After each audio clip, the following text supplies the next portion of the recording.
Mahesh Patel, Vijaynagar secondary school Narayanpura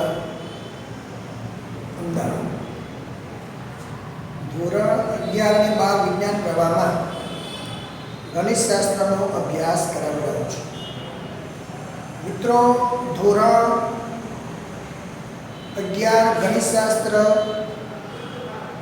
એમાં આપણે 6 પ્રકરણ સુધીનું કામ વિડિયો લેક્ચરમાં પૂર્ણ કર્યું છે। આજે એક નવા ચેપ્ટરની શરૂઆત કરવા જઈ રહ્યા છીએ। પ્રકરણ નંબર 7, જેનું નામ છે ક્રમચય અને સંચય, પરમ્યુટેશન એન્ડ કોમ્બિનેશન।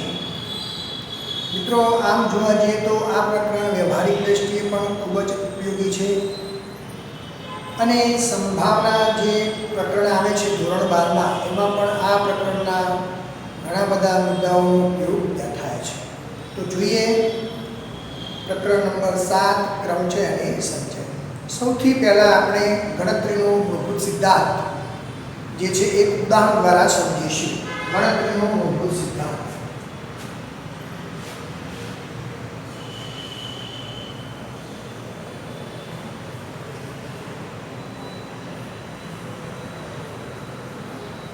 ગણતરીનો મૂળભૂત સિદ્ધાંત।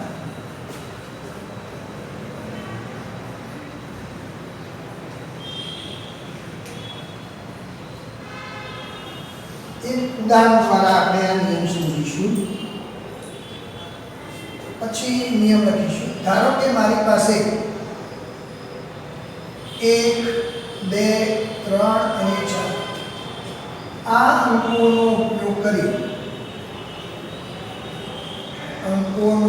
ઉપયોગ કરી પુનરાવર્તન સિવાય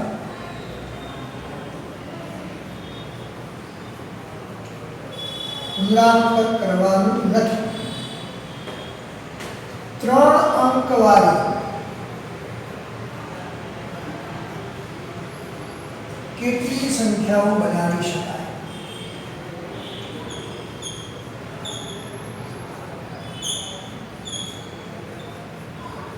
તો આની અંદર એક ગણતરીનો મૂળભૂત સિદ્ધાંત સમાયેલો છે। અહીં આગળ આપણને અંકો 4 આપ્યા છે, 3 અંકવાળી અને પ્રથમ સ્થાન, દ્વિતીય સ્થાન અને તૃતીય સ્થાન। આ રીતે 3 સ્થાન આપણે ભરવાના છે। આપણી પાસે અંકો છે 4, એટલે પ્રથમ સ્થાનમાં જો આપણે 1 મૂકીએ તો પુનરાવર્તન કરવાનું નથી। એટલે આ શબ્દ જો ના આપેલો તો એવું પણ લખેલું હોય કે 3 ભિન્ન અંકવાળી કે પુનરાવર્તન કરવાનું થાય નહીં। તો દ્વિતીય સ્થાન જે છે એ દ્વિતીય સ્થાન તમારે આ રીતે ભરવાનું થશે।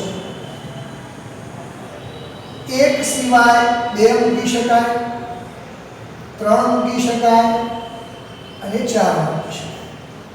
જો તમે અહીં આગળ 1 મૂકેલો પછી 2 લો તો અહીંયા 2 અંકો આવી શકે, 3 અને 4। અહીંયા આવશે 2 અને 4, પુનરાવર્તન કરવાથી અહીંયા આવશે 2 અને 3। તો આ સંખ્યાઓ જે બનશે, ધારો 1, 2, 3, 123, 124, અહીંયા સંખ્યાઓ બનશે 2, બરોબર? પછી અહીંયા પણ 2 બનશે, અહીંયા પણ 2 બનશે। પ્રથમ સ્થાન આપણે 1 રાખીએ ત્યારે કુલ 6 સંખ્યાઓ બને કુલ। એવી જ રીતે અહીંયા આપણે 2 લઈએ તો અહીંયા કઈ કઈ આવી શકશે એ ધ્યાન રાખજો। તો અહીંયા 1, 3 અને 4। જો આ 1 અને 3, 4 લઈએ તો અહીંયા આવશે 3 અને 4, અહીંયા આવશે 1 અને 4, અહીંયા આવશે 1 અને 3। એટલે બીજી આ 6 સંખ્યાઓ બનશે।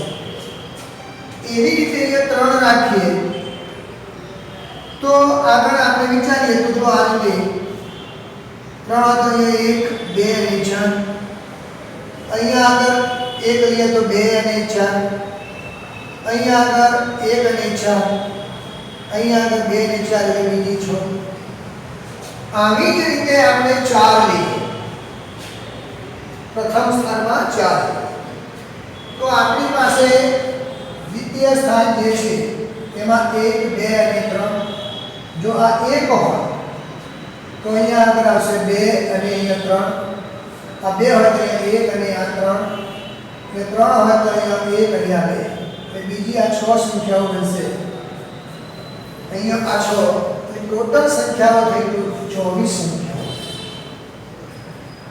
તો જો મિત્રો આ નિયમ તમે આ રીતે ગણતા જાઓ તો જ્યારે જ્યારે અંકોની સંખ્યા વધારે હોય અને 4 અંકવાળી 5 અંકવાળી કે તો ગણતરીનું કામ વધી જાય છે પણ આની અંદર ટોટલ જે 24 સંખ્યાઓ મળી છે એનો એક નિયમ સમજાવું તમે લખાવો કે આપણી પાસે 3 અંકો વાળી સંખ્યા બનાવવી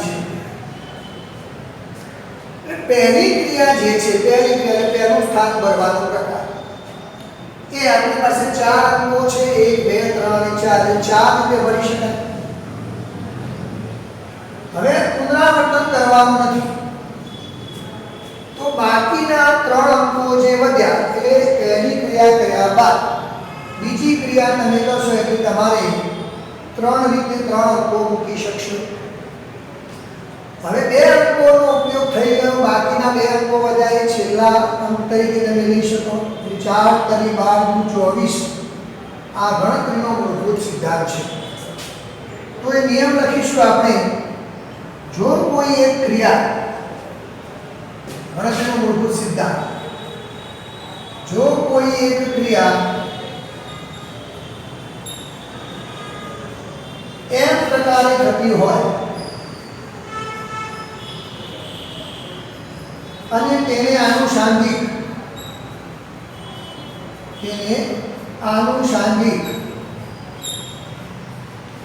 બીજી ક્રિયા આનુષાંગિક એટલે તે પછીના ક્રમમાં જે આવતી હોય તે ક્રિયાની વાત છે બીજી ક્રિયા એન પ્રકારે થતી હોય તો બંને ક્રિયાઓ એક સાથે કરવાના પ્રકાર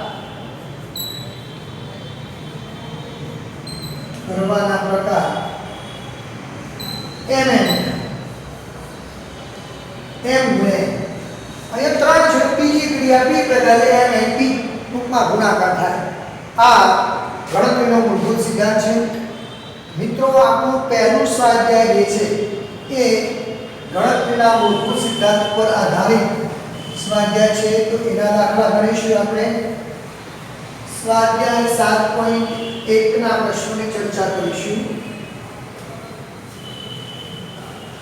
સ્વાધ્યાય 7.1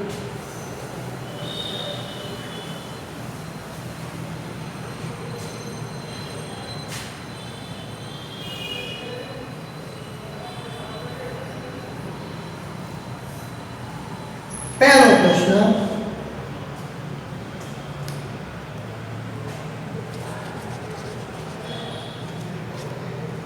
નીચેની શરતો અનુસાર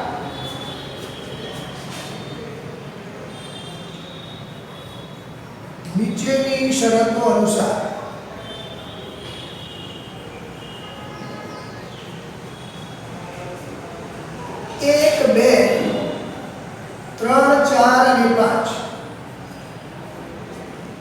અંકોનો ઉપયોગ કરી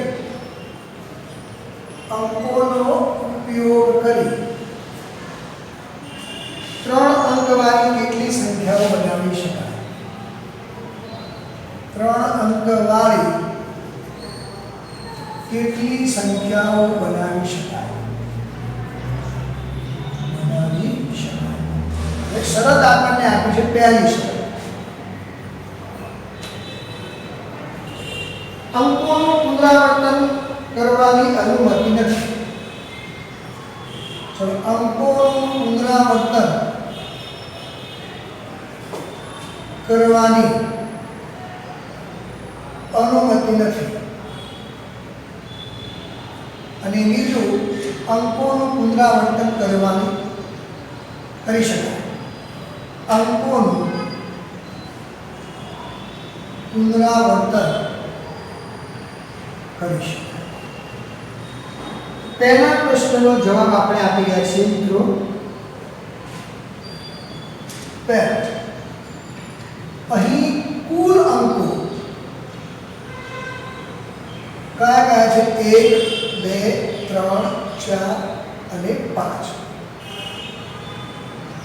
કુલ અંકો 5. અંકોનું પુનરાવર્તન કર્યા સિવાય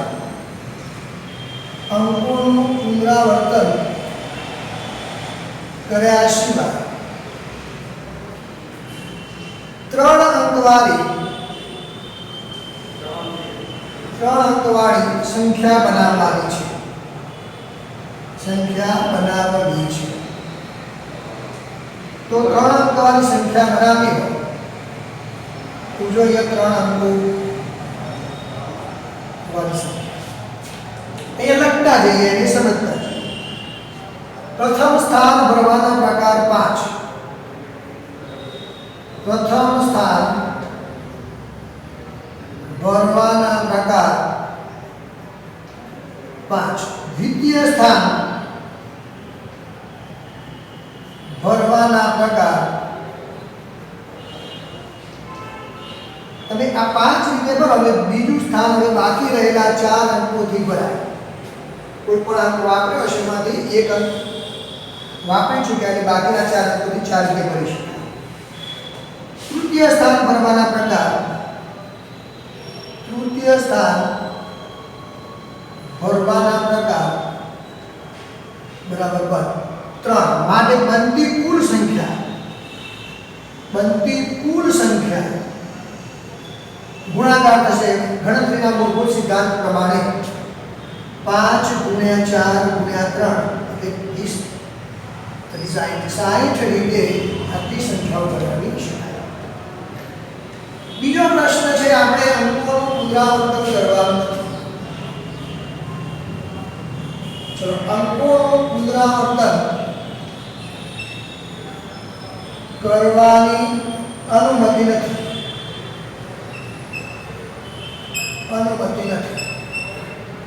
ચલો, 3 અંકવાળી સંખ્યા બનાવી છે. 3 અંકવાળી સંખ્યા બનાવી છે. તો પ્રથમ સ્થાન જે છે એમાં આપણે 5 અંકો છે 5 રીતે ભરી શકાય. અંકોનું પુનરાવર્તન કરવાની અનુમતિ છે એટલે પુનરાવર્તન કરી શકાશે. તો બીજું સ્થાન પણ 5 રીતે ભરી શકાય. ત્રીજું સ્થાન પણ 5. એટલે પહેલા સ્થાનની અંદર જે અંક વાપર્યો હોય એ બીજા સ્થાન પર પણ પુનરાવર્તન કરવાની છુટ્ટી છે ને અનુમતિ આપણને આપેલી છે. તો અહીંયા વર્ણનમાં લખીશું પ્રથમ સ્થાન ભરવાના પ્રકાર.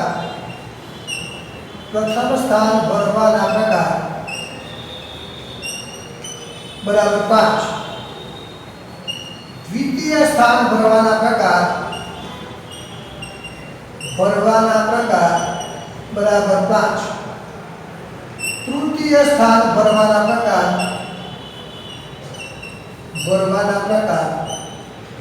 5. માટે ગણતરીના મૂળભૂત સિદ્ધાંત પ્રમાણે બનતી કુલ સંખ્યાઓ ગુણાકાર થશે. ગણતરીનો મૂળભૂત સિદ્ધાંત લાગુ પડે છે. 5 25 125. મિત્રો, આની આ જ વાત આ જ ચેપ્ટરની અંદર ક્રમચયની મદદથી પણ આ પ્રશ્નનું આપણે સમાધાન કરી શકીશું. એ પ્રશ્ન આવશે ત્યારે ચર્ચા કરીશું. હવે પ્રશ્ન આગળ વિચારીએ. નવો પ્રશ્ન છે બીજા નંબરનો.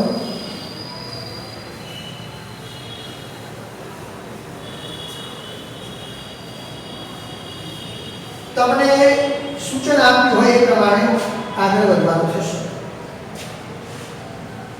અંકોનું પુનરાવર્તન કરી શકાય તો દાખલા નંબર 2.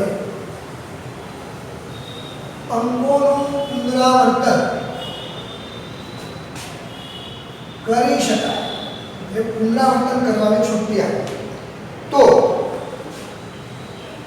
અંકો જે આપણને આપ્યા છે 1 2 3 4 5 અને 6, આ અંકો વડે 3 અંકવાળી કેટલી યુગ્મ સંખ્યાઓ બને, કેટલી યુગ્મ સંખ્યાઓ બને? તો જો અહીંયા મિત્રો પહેલા સમજાવતા જઈએ આપણે તમને 3 અંકવાળી સંખ્યા બનાવી છે અને પછી 3 અંકવાળી સંખ્યા બનાવવાની, પંક્તિ સંખ્યા યુગ્મ હોય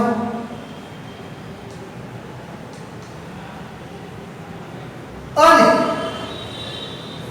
અંકોનું પુનરાવર્તન કરવાની છુટ્ટી, અંકોનું પુનરાવર્તન થઈ શકે.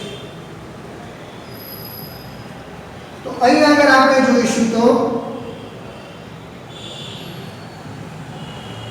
યુગ્મ સંખ્યા બનાવવા માટે એકમનો અંક, આપણી પાસે જે અંકો છે એ અંકોમાંથી એકમનો અંક આ 3 માંથી લઈ શકાય, 2 4 અને 6. અહીં લખીશું યુગ્મ સંખ્યા બનાવવા માટે, યુગ્મ સંખ્યા બનાવવા માટે એકમનો અંક 2 4 કે 6 રાખી શકાય, રાખવું પડે. માટે એકમના સ્થાનની પસંદગીના પ્રકાર, એટલે એકમનું સ્થાન, ભરવાના પ્રકાર, 3 અંકો છે એ 3 રીતે ભરી શકાશે.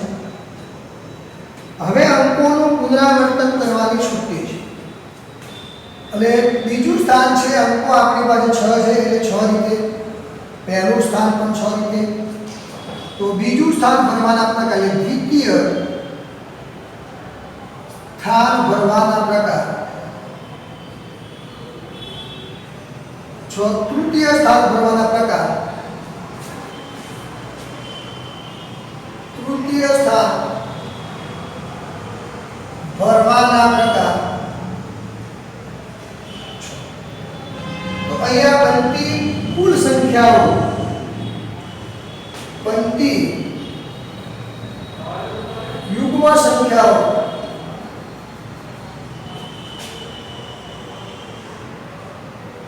ની સંખ્યા ગણતરીના મૂળભૂત સિદ્ધાંત પ્રમાણે 6 × 6 × 3 36 ×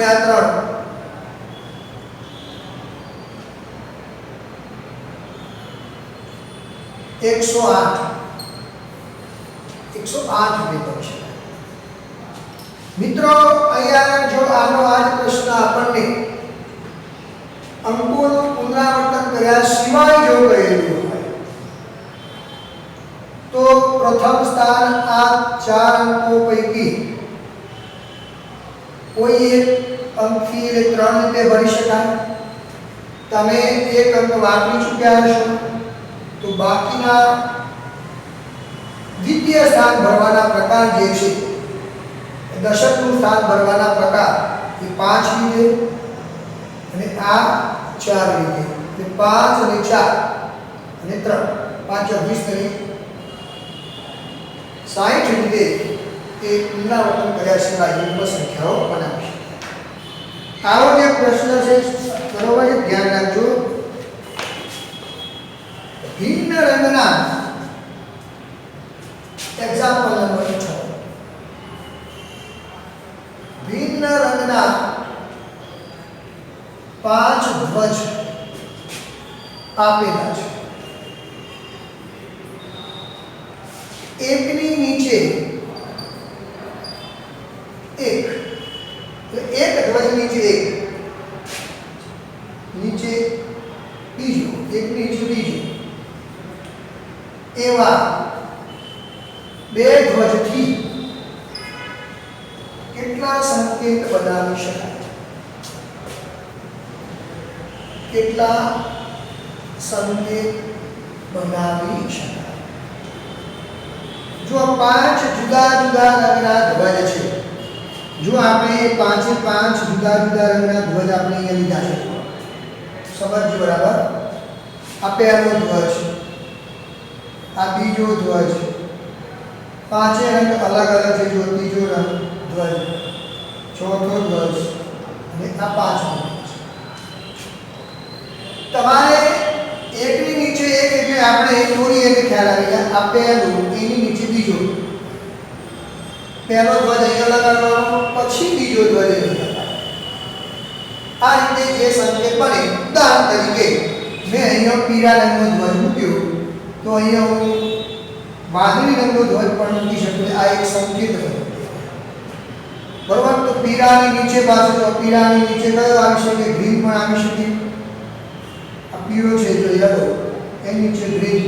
તો ઉદાહરણ છે આવી રીતે સંકેતો. પછી પહેલો બ્લુ હોય, નીચે ગ્રીન હોય, એ રીતે ટૂંકમાં આ રીતે સંકેત બનાવવાનો છે.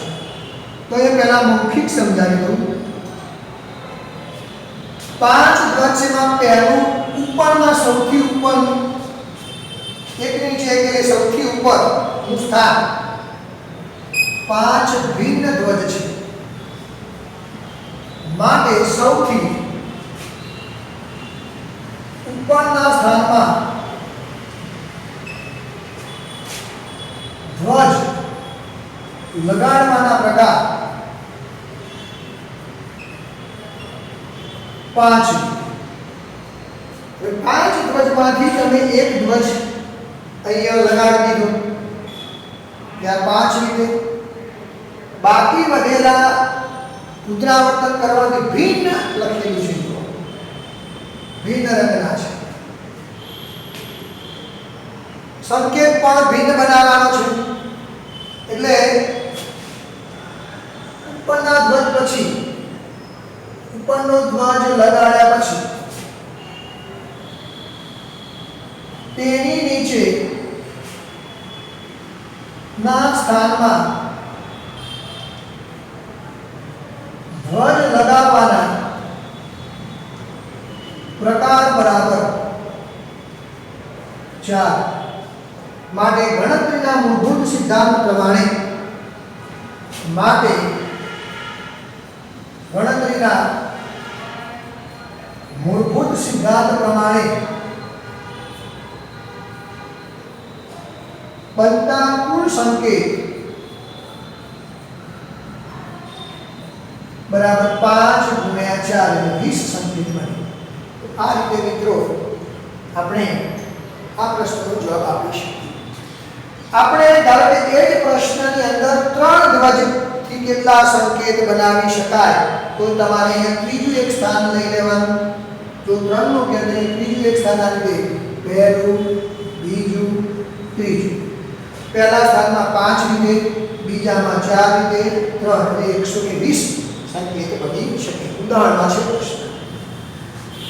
હવે અહીંયા ગણતરીના મૂળભૂત સિદ્ધાંતનો ઉપયોગ કરીને આ દાખલાઓ ગણ્યા છે આપણે. હવે આગળ આપણે નવો પ્રશ્ન સમજીશું. ક્રમચય ટોપિક શરૂ કરીશું. ક્રમચય.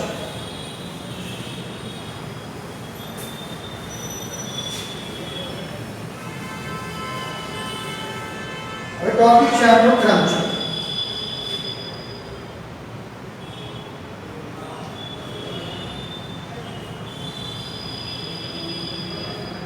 તો મિત્રો અહીંયા આગળ આપણે સૌથી પહેલા તો ક્રમગુણિત ની આપણે સમજ કેળવીશું. ક્રમગુણિત કોને કહેવાય?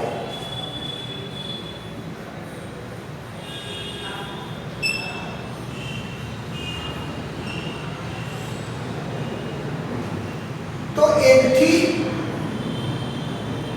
n સુધીની પ્રાકૃતિક સંખ્યાઓ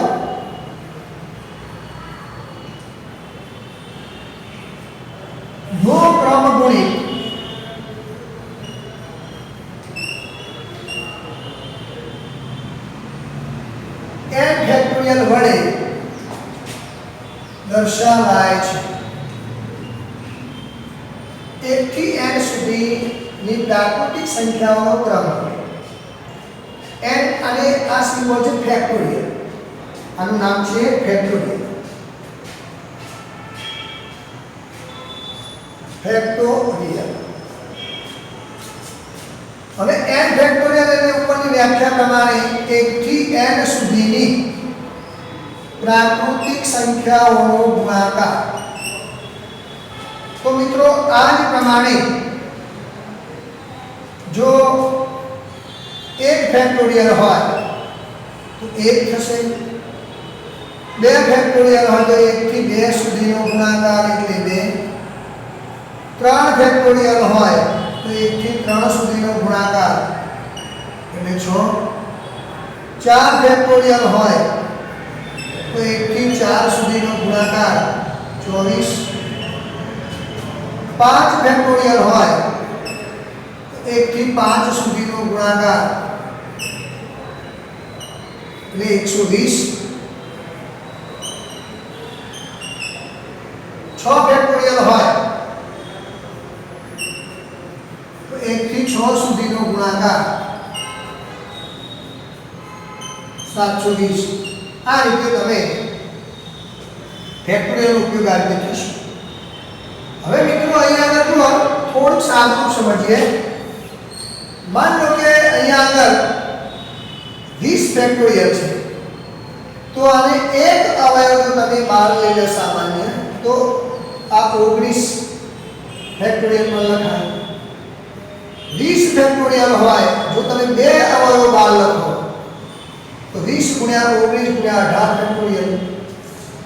એવી રીતે જો n ફેક્ટોરિયલ હોય તો એક અવયવ બહાર લખ્યો હોય તો n-1 ફેક્ટોરિયલ. n ફેક્ટોરિયલ હોય તો બે અવયવ જો બહાર લીધેલા હોય તો n-2 ફેક્ટોરિયલ. હવે આના નાના પહેલા પ્રશ્નોની ચર્ચા કરીશું. ધારો કે કિંમત શોધો. કિંમત શોધો. પહેલો પ્રશ્ન 8 ફેક્ટોરિયલ ભાગ્યા 3 ફેક્ટોરિયલ. તો અહીં આગળ આપણે 8 ફેક્ટોરિયલ ભાગ્યા 3 ફેક્ટોરિયલ તો અહીંયા જો ડિફરન્ટ કેટલો છે જુઓ 5 નો. 5 નો ડિફરન્ટ હોય તો નીચે નાની સંખ્યા છે એટલે એકલા અવયવ બહાર લેવો. ગુણ્યા 5 ગુણ્યા 4 ગુણ્યા 3 ફેક્ટોરિયલ ગુણ્યા 3 ફેક્ટોરિયલ આ ઉડી જશે. હવે ગુણાકાર કરીએ તો 7 56 અહીંયા ગુણ્યા 120 તો 56 ગુણ્યા 120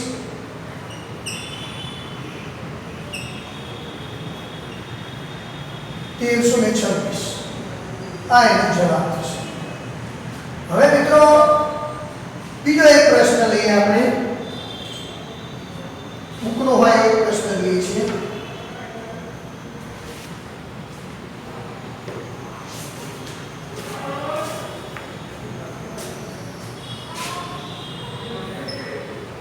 તો 3 ફેક્ટોરિયલ વત્તા 4 ફેક્ટોરિયલ બરાબર 7 ફેક્ટોરિયલ થશે. પ્રશ્ન છે. પછી અહીં આગળ જોઈશું આપણે તો સાદું તો લેફ્ટ હેન્ડ સાઈડ 3 ફેક્ટોરિયલ વત્તા 4 ફેક્ટોરિયલ 3 ફેક્ટોરિયલ આપણે લખેલા છે 6 વત્તા 4 ફેક્ટોરિયલ 24 32 જ્યારે 7 ફેક્ટોરિયલ જે છે રાઈટ હેન્ડ સાઈડ 7 ફેક્ટોરિયલ એટલે 7 ગુણ્યા 6 ફેક્ટોરિયલ 7 ગુણ્યા 120 720 તો અહીંયા જો 30,000 કિંમત મોટી છે. Left hand side is not equal to RHS. એટલે આ બેનો સરવાળો થતો નથી. આપણા માટે ચલો 2 ફેક્ટોરિયલ વત્તા 5 ફેક્ટોરિયલ હોય તો 7 ફેક્ટોરિયલ લખી શકાશે નહીં. મિત્રો એક પરિણામ યાદ રાખજો કે 0 ફેક્ટોરિયલ જે છે એની કિંમત 1 થાય એ આપણે આના પછી જે સૂત્ર છે એના મદદથી સાબિત કરીશું.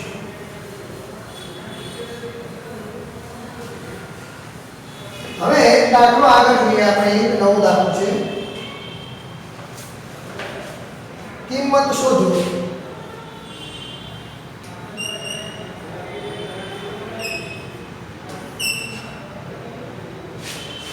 આઠ ફેક્ટોરિયલ 6 ફેક્ટોરિયલ ગુણ્યા 2 ફેક્ટોરિયલ.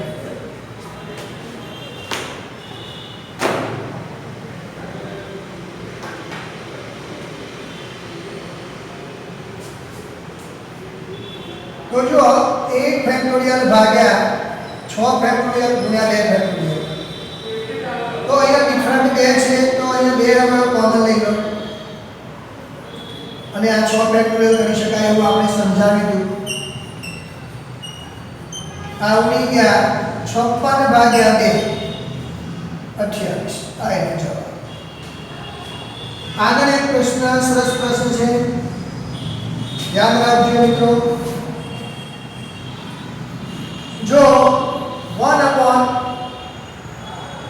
ફેક્ટોરિયલ 1/9 ફેક્ટોરિયલ બરાબર x/10 ફેક્ટોરિયલ, તો x શું? x ના દાખલો છે મિત્રો. તો સૌથી પહેલા 1/8 ફેક્ટોરિયલ 1/9 ફેક્ટોરિયલ 10 ફેક્ટોરિયલ. 1/8 ફેક્ટોરિયલ 1/9 ગુણ્યા 8 ફેક્ટોરિયલ x ભાગ્યા 10 ફેક્ટોરિયલ. 1/8 ફેક્ટોરિયલ કોમન 1 + 1/9 x ભાગ્યા 10 ગુણ્યા 9 ગુણ્યા 8 ફેક્ટોરિયલ. એ 8 ફેક્ટોરિયલ છે. અથવા તો અત્યારે હાલ એમને એમ રહેવા દો, પછી કેવી કિંમત આવે એ પ્રમાણે ફેરફાર કરીશું. તો અહીંયા લસા લઈશું 9 ને 10 ભાગ્યા 9 બરાબર x ભાગ્યા 10 ફેક્ટોરિયલ. તો 10 ભાગ્યા હમણાં સમજાય તે પ્રમાણે 8 ફેક્ટોરિયલ 8 ફેક્ટોરિયલ વત્તા 9 સોરી ગુણ્યા 9 એટલે 9 ફેક્ટોરિયલ બરાબર x ભાગ્યા 10 ફેક્ટોરિયલ 10 ગુણ્યા 9 ફેક્ટોરિયલ. આ ઉડી છે અને x બરાબર 100. આ રીતેનો પ્રશ્ન સોલ્વ કરી શકાય. મિત્રો હવે આપણે અહીંયા આગળ ક્રમગુણિત એટલે ફેક્ટોરિયલ પર આધારિત જે પ્રશ્નો છે એની ચર્ચા કરી છે. હવે ક્રમચયના પ્રકારો જે છે એની ચર્ચા કરીશું. ક્રમચયના પ્રકારો અહીંયા આગળ જે પ્રકારો ભણવાના છે એની પર ચર્ચા કરીશું. પાછી એમાં પહેલો પ્રકાર છે ક્રમચયના પ્રકાર, સુરેખ ક્રમ છે.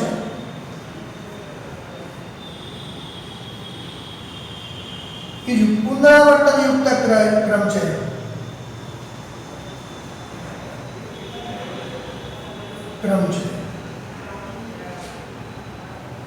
ત્રીજો વૃત્તીય ક્રમ છે.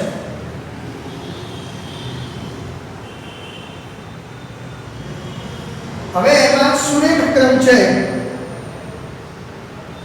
ની વ્યાખ્યા આપણે આપીશું. બાકીના પ્રશ્નોની આગળ ચર્ચા કરીશું. સુરેખ ક્રમ છે.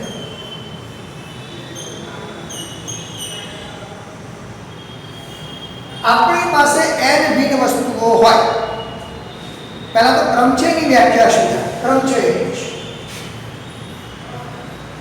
આપણે પ્રશ્નના ક્રમચય એટલે શું? તો આપેલી વસ્તુઓમાંથી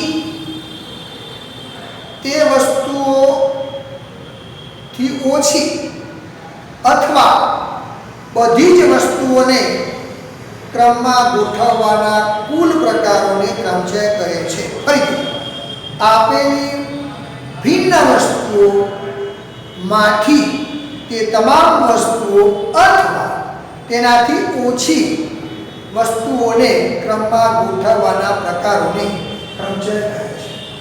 તો સુરેખ ક્રમ ક્રમચયની વ્યાખ્યા આવી છે n બિન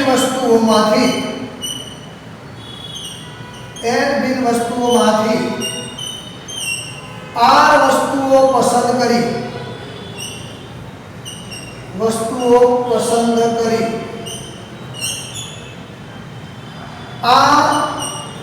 r જે છે એ કિંમત 0 less or equal to r less or equal to n તેમની પુનરાવર્તન સિવાય સુરેખ ક્રમમાં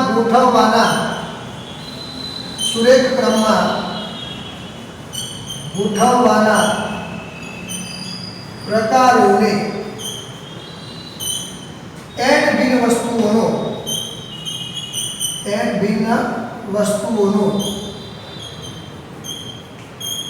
r ક્રમચય કહે છે. તેને સંકેતમાં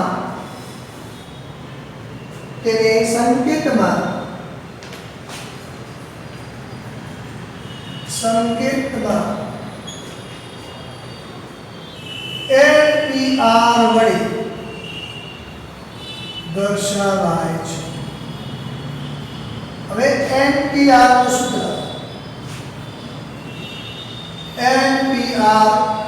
નું સૂત્ર NPR બરાબર યાદ રાખજો મિત્રો n ફેક્ટોરિયલ ભાગ્યા n માઈનસ r આ મુખ્ય સૂત્ર છે. જો તમે આપેલી વસ્તુઓને આપેલી n ભિન્ન વસ્તુઓમાંથી